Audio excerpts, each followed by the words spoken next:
सिद्धेश्वर जयंतीच्या निमित्ताने भोकरना ग्रामस्थांच्या या कुलदैवत असलेल्या सिद्धेश्वर महादेव मंदिरामध्ये असलेला हा दिव्य सोहळा, या दिव्य सोहळ्याचे अध्यक्ष असलेले डॉक्टर विरूपाक्ष गणाचारी भट्टसंस्थानचे महाराज, आत्ताच आपल्याशी संवाद साधलेले रामराव मस्करी सर, बालाजी बंडे सर,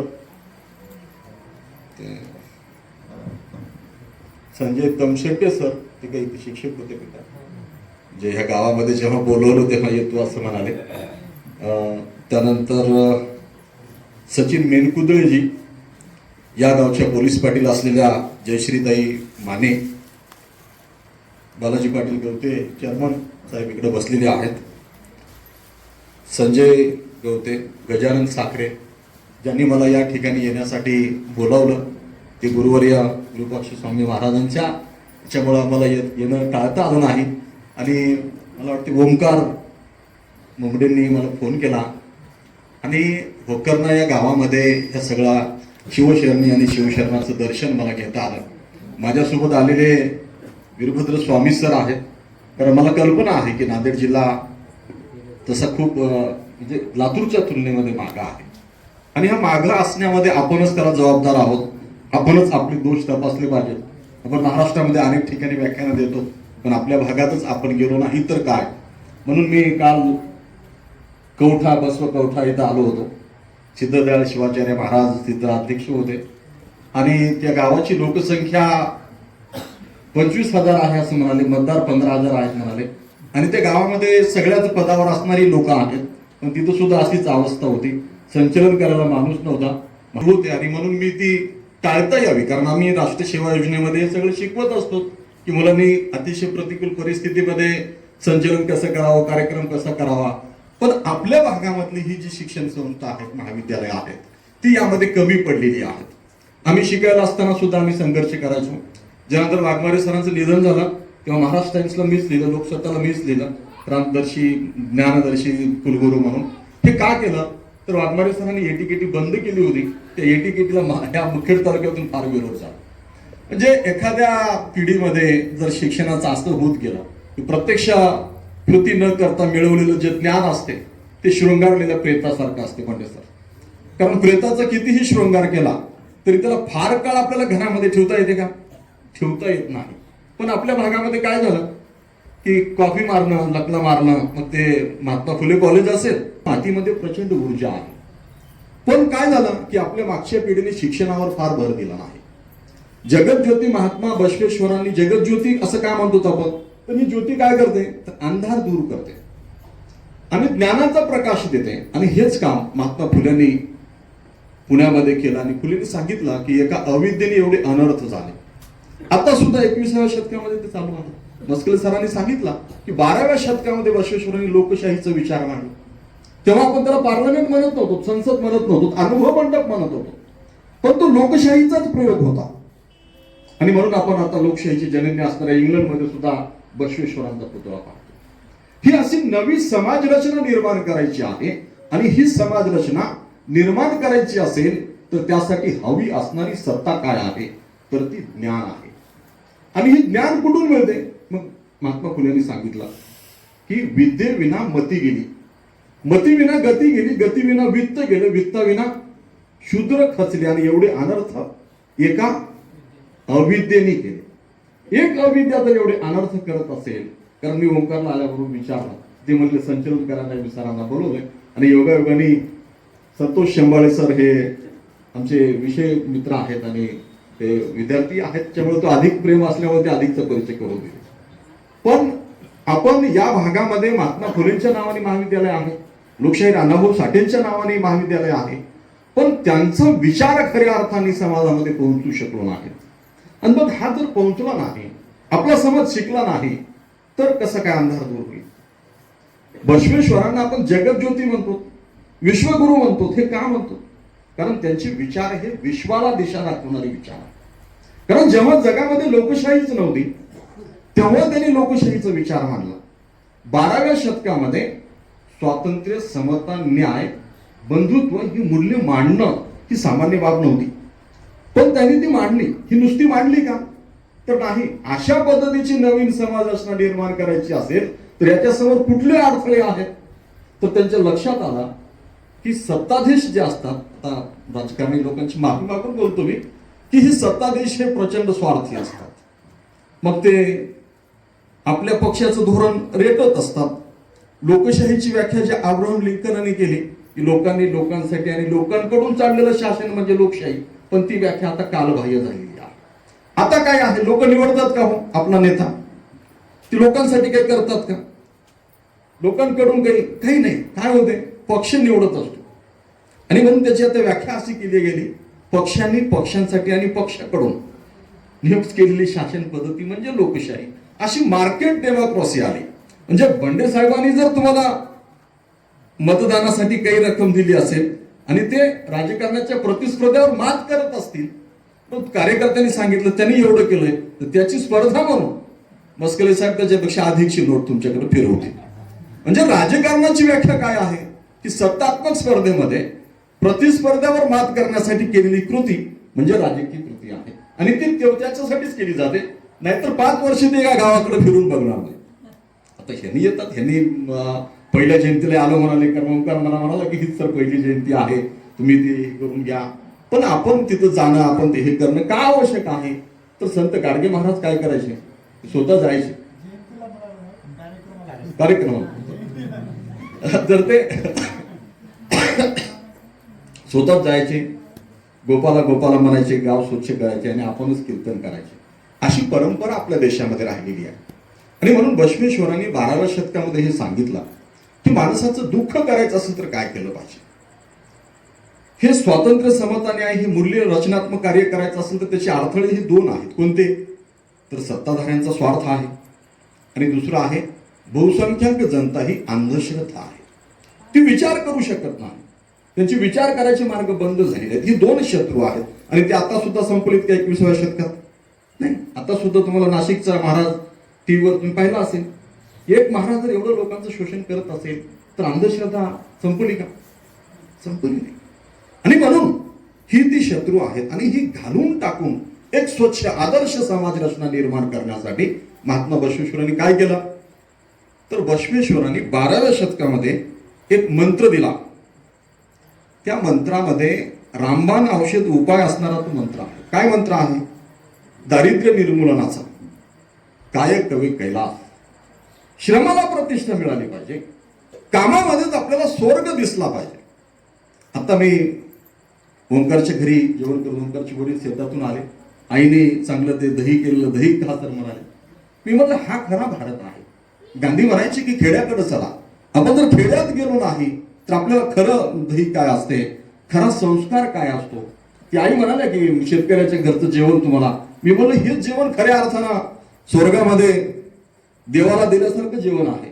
नाहीतरी आपण अलीकडं शिकलेल्या लोकांना संस्कार दिला. सत्ताधीशाचा जो स्वार्थ आहे, जो भ्रष्टाचार आहे, मिळवलेला अधिकचा पैसा आहे, तो दासोहामधून समाजापर्यंत गेला पाहिजे. म्हणून त्यांनी दासोह सांगितलं. उद्या कार्ल मार्क्सची जयंती आहे. कार्ल मार्क्सने दास कॅपिटल नावाचा ग्रंथ लिहिला. त्याला मराठीमध्ये दारिद्र्याचं तत्वज्ञान असं म्हणतात. पण हे तत्वज्ञान 12व्या शतकामध्ये महात्मा बसवेश्वरांनी सांगितलं. आणि हे तत्वज्ञान दारिद्र्य दूर करायचं असेल तर काय करावं लागेल? तर बसवेश्वरांनी सांगितलं कायक हाच कैलास आहे. आपलं श्रम जे आहे ते एवढं निष्ठेने करा की त्यासाठी आपण देवाला विसरलो तरी चालेल.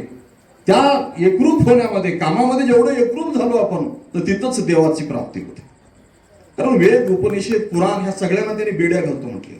शास्त्र ह्या सगळ्यांच्या पलीकडे जाऊन त्यांनी हे सांगितलं की माणसाचे अनुभव हे श्रेष्ठ आहेत आणि त्या अनुभवाची देवाणघेवाण झाली पाहिजे. म्हणून त्यांनी अनुभव मंडप सांगितलं. आणि त्यांनी सांगितलं की सगळ्यात मोठा शत्रू कोण आहे हे दारिद्र्य दूर करत असताना आपल्या समोरचा? तर आळस हा त्याचा शत्रू आहे. आता आपण आळसाला सोडून दिलो आणि आपण आपला भाऊ आपला शत्रू समजायला लागलो. सखे भाऊ पक्के वैरी वाटून करून घेऊ. तू इकडं आलास तर बघ मी इकडं. हे समाजाचं जे विघटन आहे ते थांबलं पाहिजे. जगामधला एकमेव भारत हा असा देश आहे की तो असंख्य जातीमध्ये विभागला गेला. आता तुम्ही हिंदू म्हणा, भारतीय म्हणा, काही म्हणा, पण या देशामध्ये हिंदू म्हणून कोणी आहे असं विचारलं तर प्रत्येक जण म्हणतो नाही, मी शिवधर्म आहे, माझा लिंगायत धर्म आहे, तो म्हणतो मी सनातन धर्म आहे, असा आहे. आपण किराणा दुकानामध्ये साखर घ्यायला जातो, पण साखर मिळते, पत्ती मिळते, शेंगदाणे मिळतात, पण किराणा द्या पाव किलो म्हटलं तर मिळतो का? मिळत नाही. तसं या हिंदुस्थानमध्ये हिंदू कोणीही माणूस सापडत नाही. आणि म्हणून जगाच्या इतिहासामध्ये भारतामध्ये एका राष्ट्रामध्ये असं झालं की या राष्ट्राला गुलाम करण्यासाठी याच देशातल्या लोकांनी मदत केली. असं जर्मनीमध्ये झालं नाही, असं इटालीमध्ये झालं नाही, असं जपानमध्ये झालं नाही की त्याच लोकांनी त्याच देशातल्या लोकांना गुलाम केलं का? केलं नाही. पण आपल्या इथं असं झालं. पानिपत झालं. पानिपतमध्ये पहिल्या लढाईमध्ये हारलो. दुसऱ्या लढाईमध्ये सुद्धा अकबर महाराला सेनापतीला विचारलं, यमुनेच्या इकडं आपलं सैन्य, तिकडं त्यांचं सैन्य होतं. तर त्यांनी बघितलं की इकडून अनेक ठिकाणून धूर निघते. म्हणजे जी लोक एका चुलीवरचा स्वयंपाक जेवत नाहीत ती लोक युद्ध काय करणार आहेत? आणि मग आपण पानिपत हारलो. उदगीरहून सदाशिवराव भाऊच्या नेतृत्वाखाली तिसरी लढाई गेली. मराठ्यांनी त्याचा धसका खाला, पण आपण लढाई जिंकलो नाही. जिथपर्यंत आपले पूर्वज गेले तेवढाच आज अखंड भारत आहे. राष्ट्र हे लोकांमुळं, भूप्रदेशामुळं, शासनामुळं, सार्वभौमत्वामुळं टिकत नसते. त्या राष्ट्रातल्या प्रत्येक माणसाला असं वाटावं लागते की हा भारत माझं राष्ट्र आहे, मी सर्वप्रथम भारतीय आहे असं वाटलं पाहिजे. पण आपल्याला काय वाटतं? आपण जर विचारलं कोण आहात म्हटलं तर आता सरांनी सांगितलं, बंडे सरांनी अतिशय बेबीच्या देटापासून पुढे सांगितलं की अहिल्याबाई म्हटलं की हाटकरांनीच करावी, धनगरांनी करावी, बसवेश्वर म्हटलं की लिंगायतांनी करावी, असं नाही. तर आपल्याला आपलं राष्ट्र निर्माण करायचं असेल तर आपल्याला एकसंघ झालं पाहिजे. आणि हे एकसंघ करण्यासाठी स्वातंत्र्य आंदोलन, जसं टिळकांनी शिवजयंती आणि गणेश उत्सव चालू केला, तसा हा बसवेश्वर जयंतीचा उत्सव आहे. महात्मा बसवेश्वरांनी या समाजाला संघटित केलं. जगामध्ये 12व्या शतकात असं कोणीही नव्हतं. तेव्हाचे हिरो कोण होते, नायक कोण होते, जगाचा पूर्ण इतिहास मी तपासून पाहिला. त्याच्यामध्ये नायक कोण होते तर राजा, सेनापती ही तिथली नायक होती. फ्रेंच राज्यक्रांती नंतर सुद्धा तिथं लोकशाही आली नाही, पुन्हा राज्यशाही आली. का? तर तिथलं सत्ता परिवर्तन करणारी, क्रांती करणारी लोक कोण होती? राजा, सैनिक, सेनापती हीच होती, भांडवलदार हीच होती. आणि म्हणून इटालीमध्ये तसंच झालं. चीनमध्ये सनत सेनचं आंदोलन बंद झालं, माओची क्रांती झाली, तिथेही तसंच झालं. पण 12व्या शतकामध्ये महात्मा बसवेश्वर एकटे असे आहेत की त्यांनी ही सगळी नायक सोडून दिली. आणि कोणाला नायक केलं त्यांनी? जो श्रम करतो, जो कष्ट करतो, जो उत्पादन वाढवतो. जगामध्ये 2 वर्ग आहेत, एक आहेरे आणि दुसरा नाहीरे. एक आयत खाऊ आणि दुसरा कष्ट करणारा, घाम गाळणारा आणि आपल्या घामातून सोनं उगवणारा. एक दाना पेरून मोठं कणीस 100 दाण्याचं उगवणारा, असा जो कष्टकरी वर्ग आहे याच्या कामाला प्रतिष्ठा नाकारली गेली. आणि याच्या कामाला प्रतिष्ठा मिळाली पाहिजे म्हणून मार्क्सनी दास कॅपिटल नावाचं केलं. जगामध्ये क्रांती झाली. 2 गटामध्ये जग विभागलं गेलं. त्यांनी जगातल्या कामगारांना आव्हान केलं, कामगारांना तुम्ही संघटित व्हा, गमावण्यासारखं काहीच नाही, पण संघटित होऊन जर लढा दिला, भांडवलदाराची कबर खोदला तर काय होईल? जगावर तुमचं राज्य येईल आणि जगात क्रांती झाली. हाच विचार बसवेश्वरांनी सांगितला. बसवेश्वरांनी 18 पगड जातीतल्या लोकांना संघटित केलं. त्यांच्या हातावर इष्टलिंग दिलं, ज्याला देवालयामध्ये प्रवेश नाही, या मंदिरामध्ये प्रवेश नाही, त्याला सांगितलं की तुझं देह हेच देवालय आहे. आणि त्या देहावर त्यांनी लिंग बांधलं. इष्टलिंग म्हणजे काय आहे? ही क्रांती आहे, हे स्वातंत्र्य आहे प्रत्येक व्यक्तीला. ठीक आहे, काही गरज नाही मंदिरात येण्याची, माझं लिंग काढलं, मी पूजा करायला सुरू करतो, आहे का नाही? कुठं जाण्याची गरज आहे का? आणि मग हे सगळं सांगण्यासाठी बसवेश्वरांनी वचनं केली. मातीचा देव देव नाही, धातूचा देव देव नाही, काशी गोकर्ण रामेश्वर वृक्ष देव देव नाही, कुडल संगम देवा, अंतरीचा देव हाच खरा देव. म्हणजे आपल्याला अंतरंगातला देव पाहता आला पाहिजे. आणि हा अंतरंगाचा देव आपण पाहण्याला विसरलो, आपल्याला विसर पडला आणि आपण भटकायला लागलो. आणि म्हणून बसवेश्वरांच्या ह्या वचन लढ्यांमधली जेवढी शरण आहे त्यांनी ही सगळी विचार करायला शिकवलं. त्यांनी सांगितलं की उपनयन संस्कार अक्काच्या हक्कासाठी त्यांनी लढा दिला. त्यांनी सांगितलं त्यांचा अगोदर करा, नाही तर माझं नको. देवाची पूजा आई करत होती, सांगलं तर ऐकत नव्हती. ते अनेक 33 कोटी देव आपल्या देवाऱ्यावर. मग त्यांनी काय केलं की त्यांनी पाहिलं होतं की पाणी नसेल, नदीच्या काठावर गाव असेल तर आपल्या लक्षात येईल माझं गाव मन्याड नदीच्या काठावर आहे आणि उन्हाळ्यामध्ये पाणी लागते, बेड करावं लागते. पण राज्यकर्त्याला काहीच नाही. आणि राज्यकारभार तर संपूर्ण ज्ञानाचा कळस आहे. राज्यकर्ताच सगळ्यांच्या कल्याणाच्या योजना राबवत असतो, तर त्याला कुठलंच शिक्षण नाही. मग कसं? तर बसवेश्वरांनी म्हणजे हा तत्वज्ञ राजा जो आहे, ठीक आहे असू दे, या ह्याच्यामध्ये अथेन्समध्ये प्लेटोने जो सांगितलेला तो तत्वज्ञ राजा, म्हणजे राजा हा कसा असला पाहिजे? तत्वज्ञ असला पाहिजे. ज्याला आपलंच काही कळत नाही तो दुसऱ्याचं कल्याण कसं करेल? ज्याला पूर्ण विश्व कसं असावं हे पाहता येते एका दृष्टिक्षेपामध्ये, त्याला कळेल ना. म्हणजे आपलं हित ज्याला कळते त्यालाच दुसऱ्याचं हित लक्षात येईल. अत्यंत म्हणजे न शिकलेला अडाणी माणूस आता राजकारणामध्ये आहे. पण बसवेश्वरांनी सांगितलं की ही सगळी समाजरचना जर निर्माण करायची असेल, ती कुठली समाजरचना आहे तुम्ही कल्पना करा. त्या समाजरचनेमध्ये आता तुम्ही कंधारचा किल्ला पाहिलाय का? तो किल्ला पाहिला असेल तर महात्मा बसवेश्वर हे एक सोशल इंजिनियर आहेत, सामाजिक अभियंता आहेत. तर त्यांनी काय केलं की या समाज व्यवस्थेच्या किल्ल्याला 8 तटबंदी आहे, त्याला आपण म्हणतो अष्टावरण. आणि त्या अष्टावरणाच्या नंतर षटस्थल सांगितलेली आहेत. या मंदिराचे महाराज पंचाक्षरी आप्पा, मी ते षटस्थलावर त्यांची जोडी लावली होती, लक्षात राहावं नाव म्हणून. ते म्हणाले मी सर हे 17 वर्षापूर्वी मंदिर उभं केलं, त्यांनी ते सांगितलं. तर हे षटस्थल, मग त्याच्यानंतर त्या म्हणजे 6 खोल्याची हे, त्याच्यामध्ये पुन्हा पंचाचार, 5 आचार म्हणजे 5 मजली, आणि त्याच्यामध्ये पुन्हा 0 पीठासन. 0 पीठासन म्हणजे काय की त्या ठिकाणी संत प्रवृत्ती पूर्ण आलेली असेल. तो व्यक्ती हा, तो जो महाराज आहे तो सगळ्या विकारापासून दूर गेलेला असेल, तो निर्मोही. कोणी स्तुती केली तरी त्याला काही वाटणार नाही, कोणी निंदा केली तरी काही वाटणार नाही, कोणाला दाखवण्यासाठी तो महाराज काहीही करणार नाही. अशा पीठाधिपतीला 0 पीठाधीश म्हणतात. आणि तो अन्नप्रभू त्या अनुभव मंडपामध्ये त्या पीठावर विराजमान होते. असा पीठाधीश, त्याला त्यांनी जंगम म्हटलंय. आणि जंगम कोण? तर बसवेश्वरांनी सांगितलं जो जगत जाणतो, जगातल्या प्रत्येक व्यक्तींचं दुःख सुख जाणतो. आता महाराजांना मंदिरामध्ये एसीला बसता आलं नसतं का? महाराज इथं आले, ते डॉक्टर आहेत, फिलॉसॉफीमध्ये त्यांनी PhD केलेली आहे. पण आपला समाज आहे, समाजातल्या सगळ्या लोकांचं दुःख आपण जाणून घेतलं पाहिजे, त्यांच्या सुखामध्ये आपण सहभागी झालं पाहिजे. आणि म्हणून ही वीरशैव लिंगायतांमध्ये ही मठ संस्थानं स्थापन केली गेली त्या काळामध्ये. आणि ही सगळी मठ संस्थानं काय करतात तर ती लिंगायतांकडून पीठ सुद्धा द्यायची लोक. पीठ आणि मठ हे दोन्हीही लिंगायतांनी जतन केलेला प्रकार आहे, संस्कार आहे. आणि यातून या मठांमध्ये राहून अनेक लोक शिकली.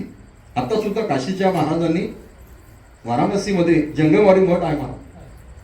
म्हणजे जिथं हॉटेल घ्यायला गेलो आपण तर त्या हॉटेलची जी रूमचं भाडं आहे ते आपण पेड करू शकणार नाही. पण महाराष्ट्रातल्या माणसाला जंगमवाडी मठामध्ये अतिशय चांगल्या पद्धतीने राहता येते. आपल्या आईची लिंग स्थापना आपल्याला करता येते. म्हणजे ही व्यवस्था कोण केली? मठाने केली. आणि म्हणून ही जो जगत जाणतो, जगातल्या प्रत्येक व्यक्तीचं दुःख सुख जाणतो तो महाराज. आणि अशी महाराज जागोजागी ही मठ संस्था तुम्हाला सापडते. इथं डॉक्टर विरूपाक्ष गणाचार्य महाराज आहेत, हे आमचे कुलगुरू आहेत. त्यांचं घर म्हणजे तिथं सिद्धदयाळ शिवाचार्य महाराज आहेत बेटमोगरेच्या पीठावर. तिकडे बिस्कुंदेला महाराज आहेत. इकडं राजूरला म्हणजे अमृतपूरला राष्ट्रसंत श्रीलिंग शिवाचार्य महाराज आहेत. आता सर सांगू लागले मनमत आलासे भू लोक, आता कोणी भिवू नका. ह्याने शिवा संघटनेच्या त्या जीपच्या रॅली काढायच्या, आम्ही विद्यार्थी असताना त्या रॅलीमध्ये जायचो. म्हणजे हे सगळं कुठून आलं तर ही अखंडितपणे चालू असलेली परंपरा आहे. बसवेश्वरांनी ज्या समाज रचनेची कल्पना केली ती कल्पना ह्या सगळ्या विचारातून पुढे आलेली आहे. कल्याण क्रांतीमध्ये बिज्जल राजाला हे सहन झालं नाही. कामगारांचं श्रेष्ठत्व, कामगारांना प्रतिष्ठा.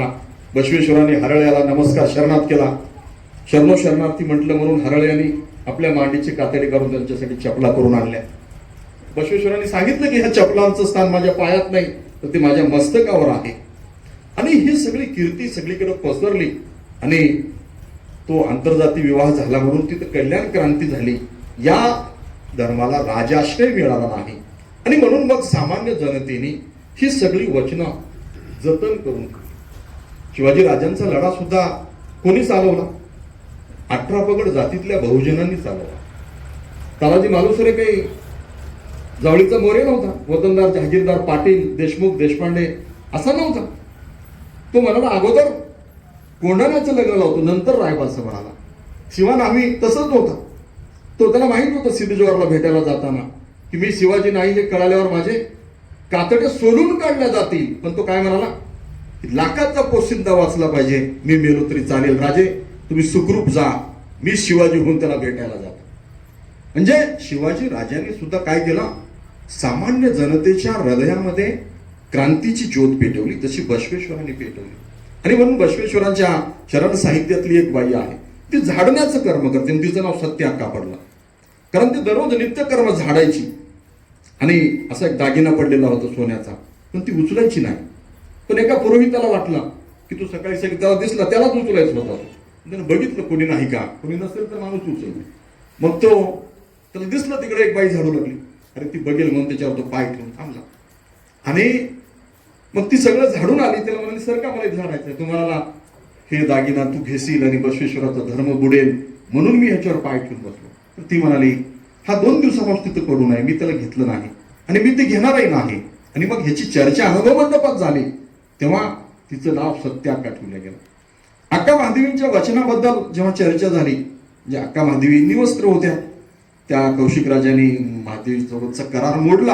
आणि मोडला म्हणून म्हणजे पुरुषी अहंकार संस्कृती जबरदस्ती करते.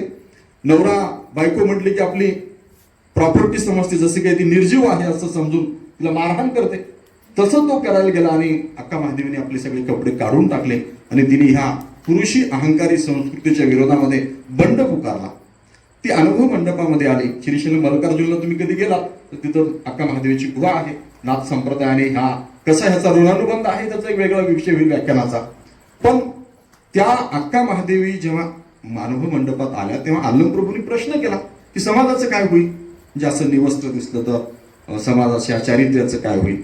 तर अक्का महादेवीने सांगितलं की वस्त्राचा संबंध हा चारित्र्याशी नाही, तो मनाशी आहे.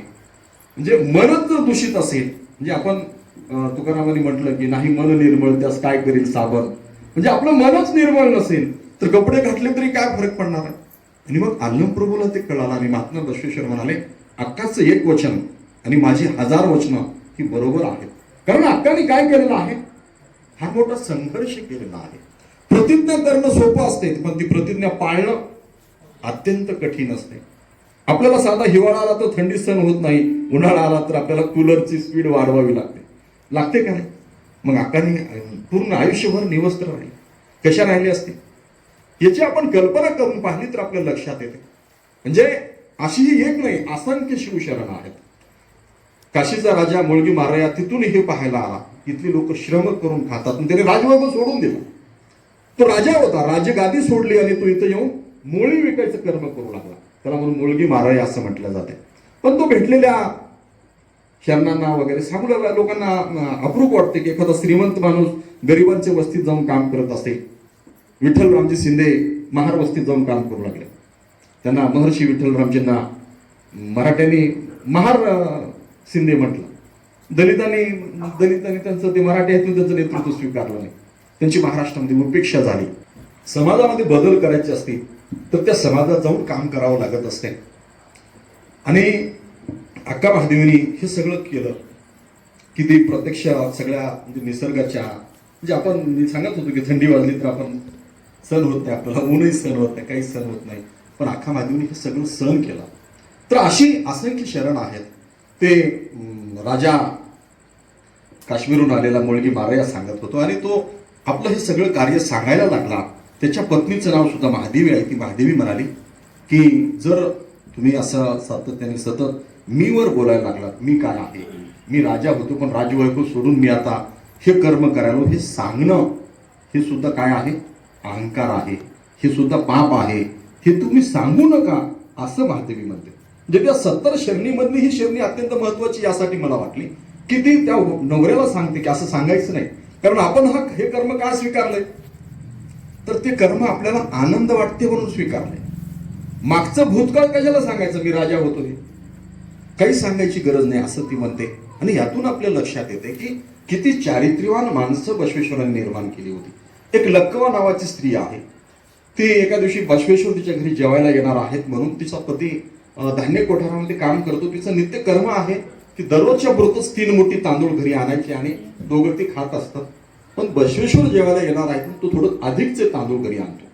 तर ती लक्कमा आग्रह धरते, हट्ट करते काय की त्या क्षणालाच हे तांदूळ तिथं नेऊन टाकून दे.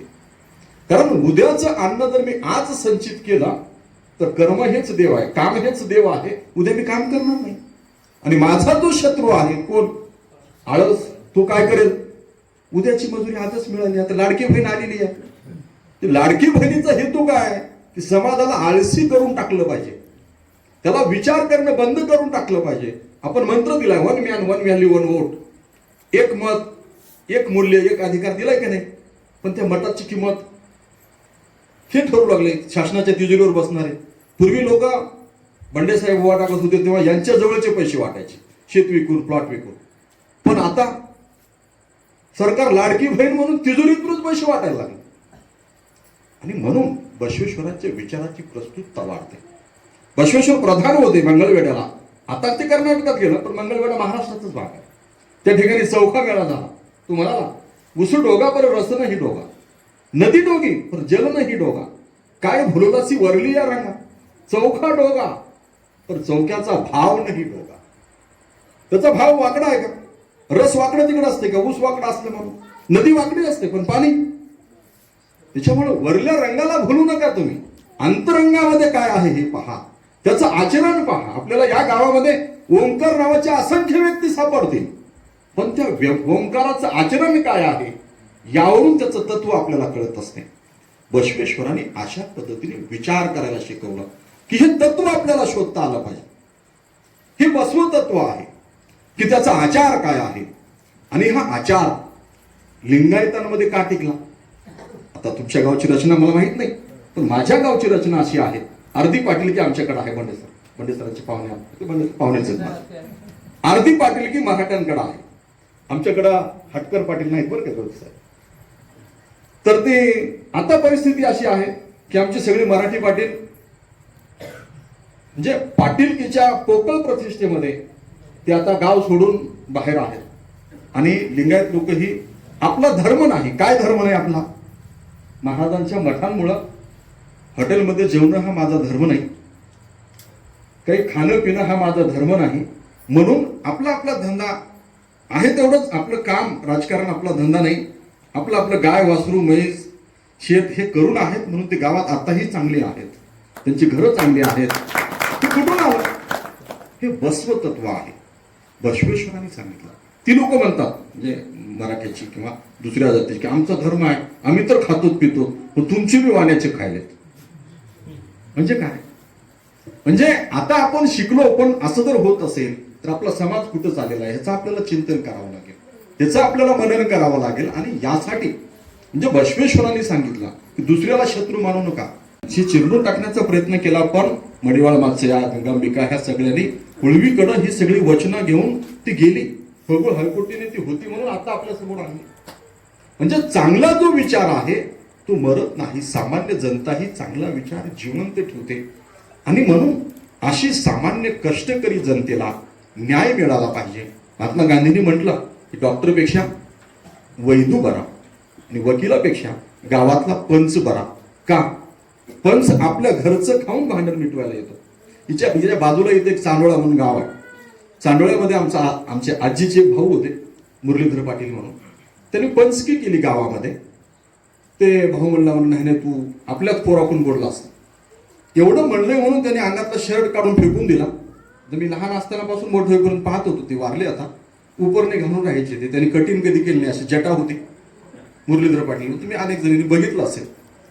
तर त्यांनी पंचकी केली. त्या पंचकीमध्ये भेद केला म्हटल्यावर त्यांनी वस्त्र काढून टाकून दिली. एक लुंगी गुंडाळायची आणि एक दस्ती टाकायची अंगावर, अशी जटा वगैरे होती. त्यांचा मुलगाही वारला, आता बळी पाटीलही वारले. तर अशी लोक प्रत्येक गावामध्ये होती.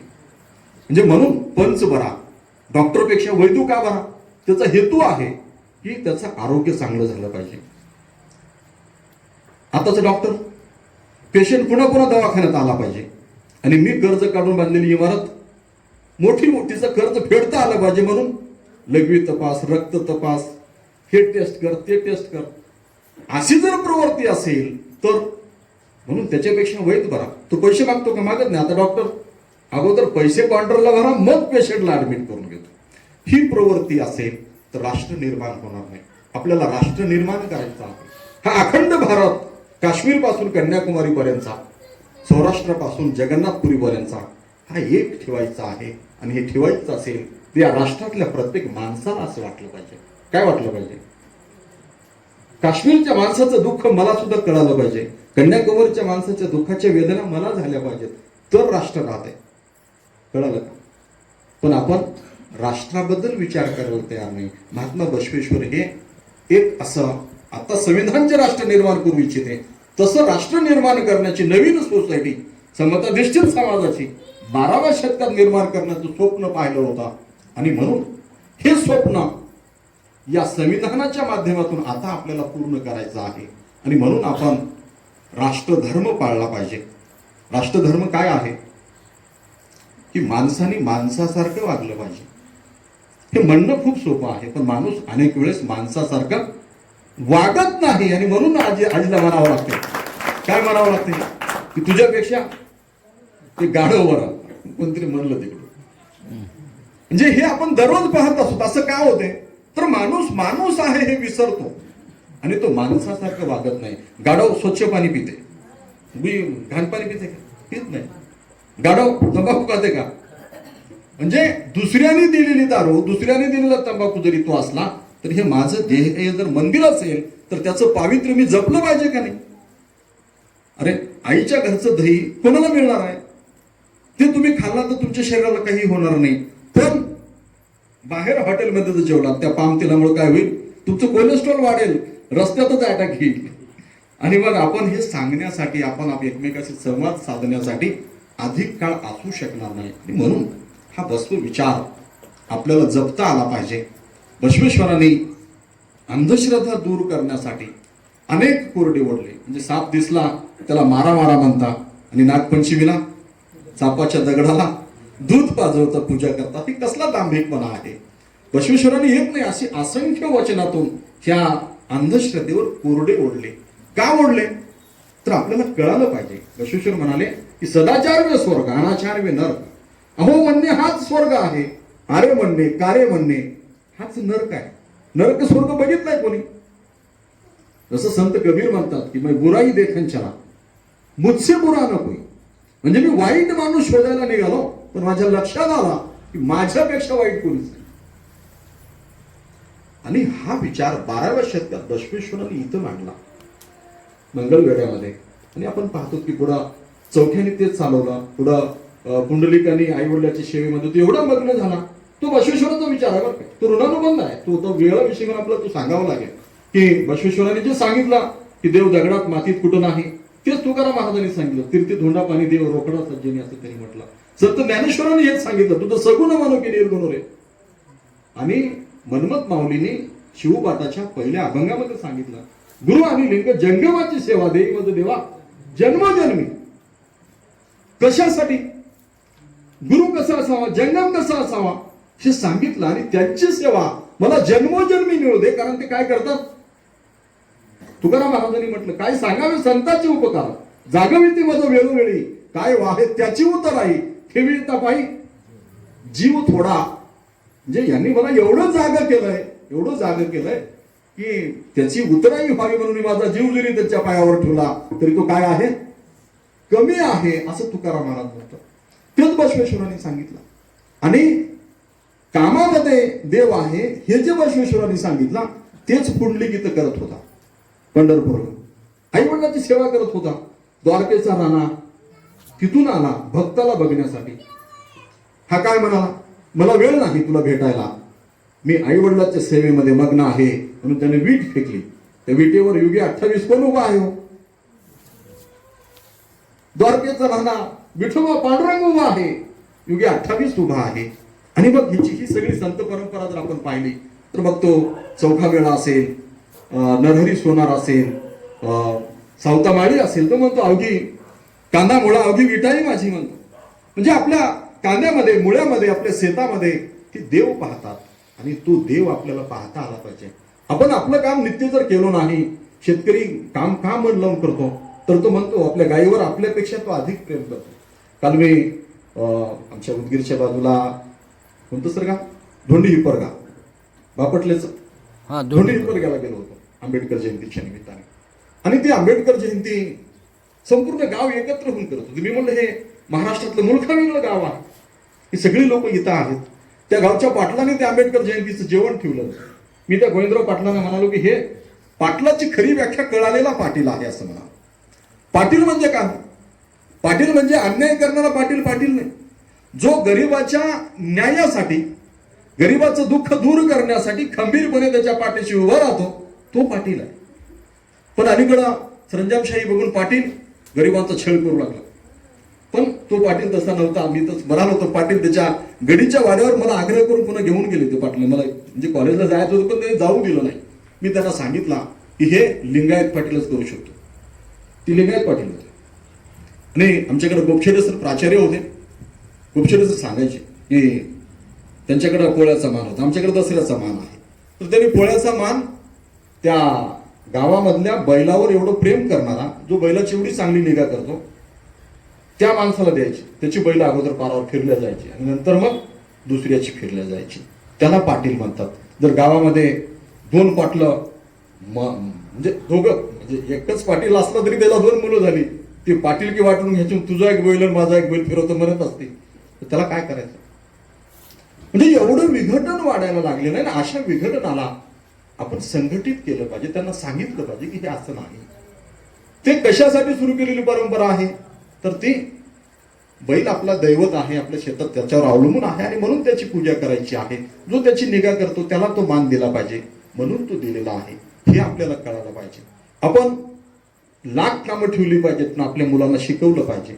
हे सगळं आंबेडकरांमध्ये का आलं, तर त्या लोकांनी बाबासाहेबांनी जेव्हा बौद्ध धर्म स्वीकारला, ती लोकांनी पुस्तकं घरामध्ये आणली. आपण पुस्तकं वाचत नाही, आपण पुस्तकं घरात आणत नाही आणि म्हणून आपल्या मस्तकामध्ये काहीही नाही. आणि जर मस्तकात काहीच नसेल तर आपलं मस्तक कुठेही नतमस्तक व्हायला लागते. म्हणून आपण पुस्तकं वाचली पाहिजेत. वाचाल तर वाचाल असं म्हटलेलं आहे. आणि म्हणून बसवेश्वरांनी हा अंधकार दूर करण्यासाठी ही ज्योत लावली. कशाची? ज्ञानाची. बसवेश्वर म्हणतात की गुरु आणि शिष्य याच्यामध्ये सुद्धा भेद नाही. ही पंथी ज्या पंथीने पेटवली, ही पंथी आणि ती पंथी, त्या दोन्ही पंथीमध्ये काही फरक आहे का? काहीच नाही. ज्ञान वे गुरु असं त्याने म्हटलेलं आहे. ज्ञान हाच गुरु आहे. पुढं शिकाच्या 10व्या गुरु गोविंद सिंगांनी सांगितलं, आता गुरु संपलेली आहेत, आता ग्रंथ साहेब हाच गुरु आहे तुमचा. म्हणजे हे अलीकडं गुरु गोविंद साहेब सांगत आहेत. बसवेश्वरांनी तेव्हा सांगितलं. आणि म्हणून मग सगळ्या विचाराचा, सगळ्या प्रबोधनाच्या विचाराचा केंद्रबिंदू काय असेल, आरंभबिंदू काय असेल, तर तो महात्मा बसवेश्वर आहे. आणि म्हणून आपण त्यांचे वारस आहोत. तर त्यांचा वसा आपल्या आचरणातून दिसला पाहिजे. आपण तसं आचरण केलं पाहिजे. आणि याच्यामध्ये दुसऱ्याचं कल्याण होईल का नाही माहित नाही, पण निश्चितपणे बसवेश्वरांचा एक विचार जरी आपण आचरणामध्ये आणला, सदाचार वे स्वर्ग किंवा कायक वे कैलास विचार आचरणात आणला, तर निश्चितपणे आपलं दारिद्र्य कोसो दूर पळून जातं. आणि संपूर्ण समाज, हे गाव, आपल्या गावामध्येच आपल्या वर्गामध्ये स्वर्ग निर्माण करावा असं आपण म्हणतो, तसा या मंदिरामध्ये स्वर्ग निर्माण होतो. सगळी एकमेकाला प्रेमानं बोलली.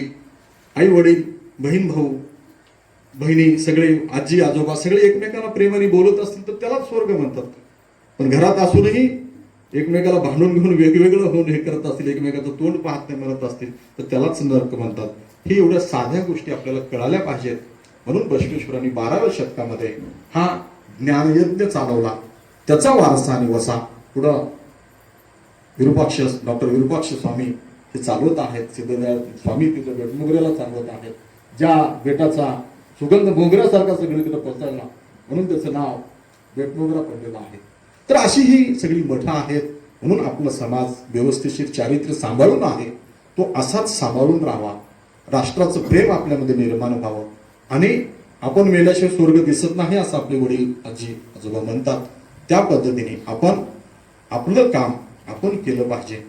नाहीतरी हे काम बायकांचं, हे पुरुषांचं असं नाही. कोणतंही काम लहान मोठं नाही. भंगी काय आणि डॉक्टर काय, वकील काय आणि हजाम काय, सगळ्यांचं काम प्रतिष्ठेचंच आहे. झाडून काढणारा म्हणून नीच जातीतला, शेण वगैरे भरणारा म्हणून भंगी जातीतला असं नाही. तर सगळीच कामं श्रेष्ठ आहेत. सगळ्या कामाला प्रतिष्ठा मिळाली पाहिजे म्हणून बसवेश्वरांनी हा प्रयत्न केला. बसवेश्वरांची गंगवा नावाची एक शरणी होती, ती सुद्धा अशी विचार करायला शिकलेली होती. लोक इष्टलिंग सोडून असं मंदिरांमध्ये काशीला चालू, रामेश्वरला चालू म्हणून सांगू लागले. जाऊन आलो म्हणून त्याचं स्तुती हे करून काय सांगावे संतांची उपकार. आणि म्हणून मी महाराजांना म्हणालो, महाराजांचा फोन आल्या आता तुमचं कसं टाळता येईल, यावंच लागेल. आणि आल्यामुळं आपल्या सर्व सज्जन शिवशरणींचं दर्शन मला घेता आलं. मी माझी ही वाकपुष्प पूजा मनमत स्वामींनी म्हटलेलं आहे, मनमत शिवलिंग विनवी ओजा श्री गुरु नागेशाशी, ही माझी पूजा मी गुरुच्या चरणी अर्पण करतो. आपण सर्वांनी माझे ऐकून घेतला. आपल्या आयुष्यातला अत्यंत मूल्यवान वेळ हा संवाद ऐकण्यासाठी दिला. आपल्या सर्वांना शरणो शरणार्थ करतो. थांबतो. जय हिंद, जय महाराष्ट्र.